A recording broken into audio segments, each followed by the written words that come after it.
കാസർഗോഡ് 2 കോടി രൂപ ചെലവിൽ അണക്കെട്ട് പണിതിട്ടും കൃഷിയിടത്തിൽ ഉപ്പുവെള്ളം കയറുന്നത് തടയാൻ അധികൃതർക്ക് കഴിയുന്നില്ല.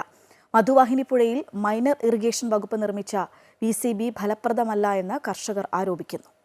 മധുവാഹിനി പുഴയ്ക്ക് കുറുകെ കുമ്പള മൊഗ്രാൽപുത്തൂർ ഗ്രാമപഞ്ചായത്തുകളെ ബന്ധിപ്പിക്കുന്ന കോട്ടകുഞ്ചെ അണക്കെട്ട് ഫലപ്രദമല്ലെന്ന് ദൃശ്യങ്ങളിൽ നിന്ന് വ്യക്തം. 30 ഏക്കറോളം വരുന്ന പ്രദേശത്തെ നെൽപ്പാടം ഉപ്പുവെള്ളം കയറിയതിനാൽ കൃഷിയിറക്കാൻ കഴിയാത്ത അവസ്ഥയിലാണ്. പേരാൽ വയലിൽ കൃഷിയിറക്കുന്ന കർഷകരാണ് ഉപ്പുവെള്ളം കാരണം ദുരിതമനുഭവിക്കുന്നത്.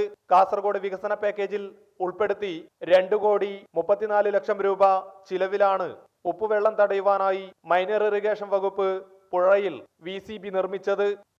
ഈ സ്ഥലം മറ്റേ ഞങ്ങൾ പാടത്തിനെടുത്തത്. ഞങ്ങൾക്ക് കൃഷിൻ്റെ അതിലൊന്നും കിട്ടുന്നില്ല. നമുക്ക് ഇവിടെ ഉപ്പുവെള്ളം കയറിയിട്ട് പോകുന്നുണ്ട്.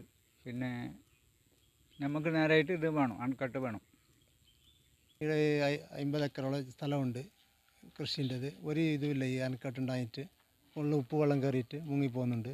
കൃഷിയാക്കാൻ കഴിയുന്നില്ല. ഇപ്പോൾ ഇവിടെ എല്ലാ കിണറ്റിലെല്ലാം ഉപ്പുവെള്ളം കയറുന്നുണ്ട്. പാടശേഖരത്തിലേക്ക് ഉപ്പുവെള്ളം എത്തുന്നത് തടയാൻ അധികൃതർ ഫലപ്രദമായ നടപടികൾ സ്വീകരിക്കണമെന്ന ആവശ്യം ശക്തമായിരിക്കുകയാണ്. മുൻപ് വർഷം തോറും 3 വിളകൾ ചെയ്ത പേരാൽ വയലിൽ 1ാം വിള കൃഷി പോലും നടത്താൻ കഴിയാത്ത അവസ്ഥയാണ്.